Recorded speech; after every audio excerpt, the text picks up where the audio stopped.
Hello, Angel. Backing in for Chapter 5, The Broken Sword.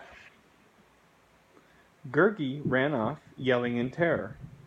Gwydion was at Terran's side as the first rider bore down on them. With a quick gesture, Gwydion thrust a hand into his jacket, pulled out the net of grass.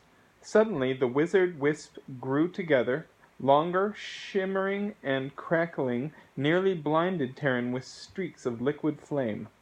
The rider raised his sword. With a shout, Gwydion hurled the dazzling mesh into the warrior's face. Shrieking, the rider dropped his sword, grappled the air, and tumbled from his saddle while the mesh spread over his body, clinging to him like an enormous spiderweb. Gwydion dragged the stupefied Terran to an ash tree and from his belt drew the hunting knife which he thrust into Terran's hand. "This is the only weapon I can spare," he cried. "Use it as well as you can." His back to the tree, Gwydion faced the four remaining warriors.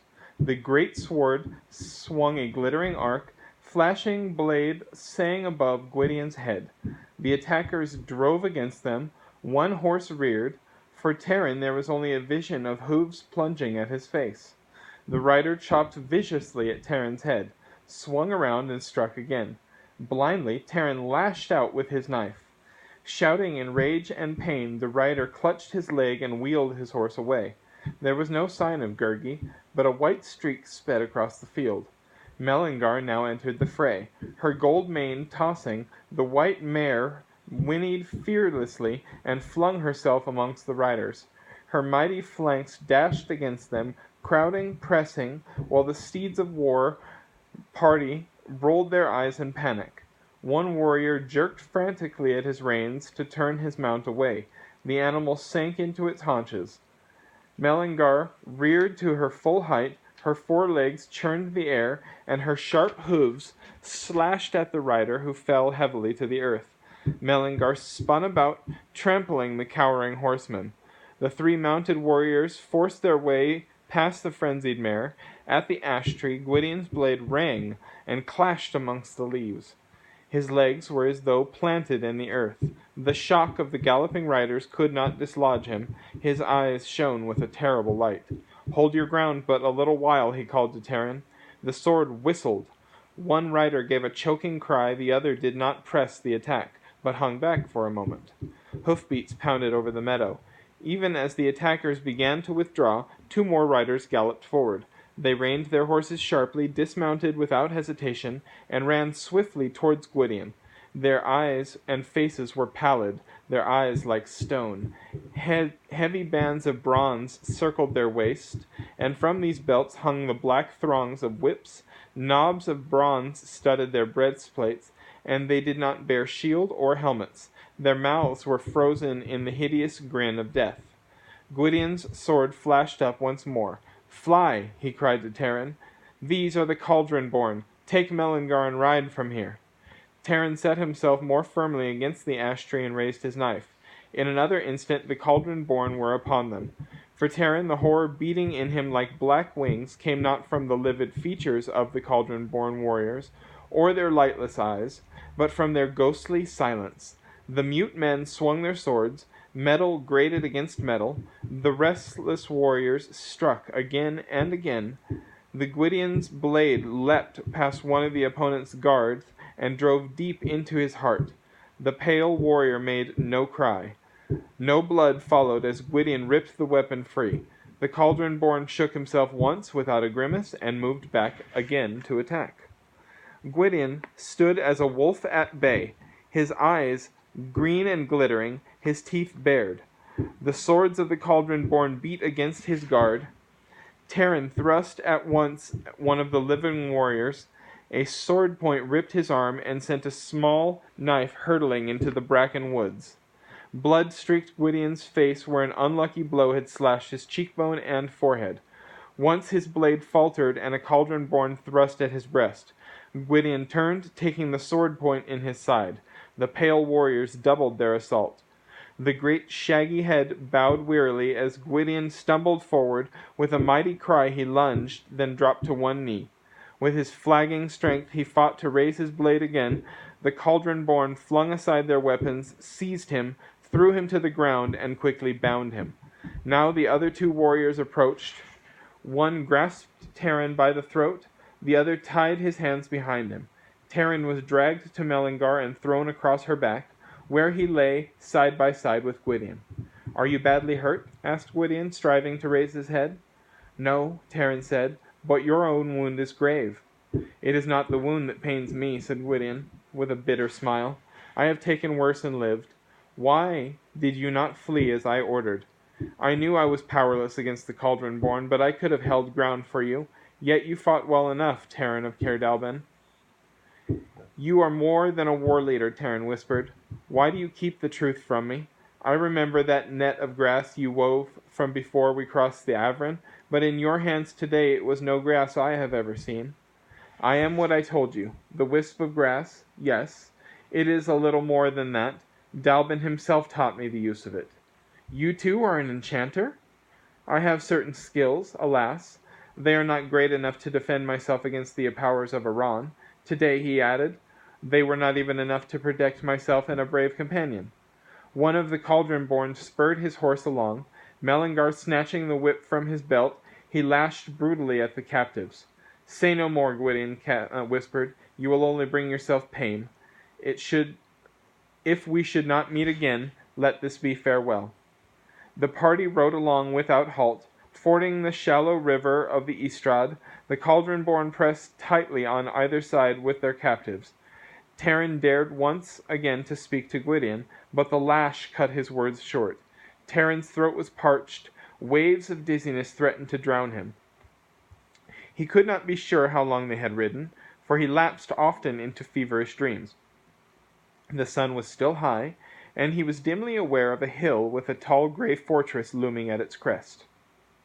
Melingar's hooves rang on the stone courtyard opening up before them. Rough hands pulled him from Melingar's back and drove him stumbling down an arching corridor.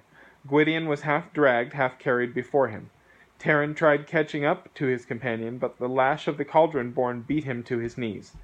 A guard hauled him upright again and kicked him forward. At length the captives were led into a spacious council chamber.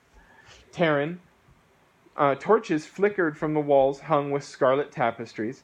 Outside it had been full daylight. Here, in the great windowless hall, the chill and dampness of night rose from the cold flagstones like mist. At the far end of the hall, on a throne carved of black wood, sat a woman. Her long hair glittered silver in the torchlight. Her face was young and beautiful. Her pale skin seemed paler still above the crimson robe. Jeweled necklaces hung at her throat. Gem-studded bracelets circled her wrists, and a heavy ring threw back flittering torches. Gwydion's sword laid at her feet. The woman rose quickly. "What shame to my household is this?" she cried at the warriors. "The wounds of these men are fresh and unattended. Someone shall answer for this neglect." She stopped in front of Terran, "and this lad can barely keep his feet." She clapped his hands. "Bring food and wine and medicine for their injuries." She turned again to Terran. "Poor boy," she said, with a pitying smile.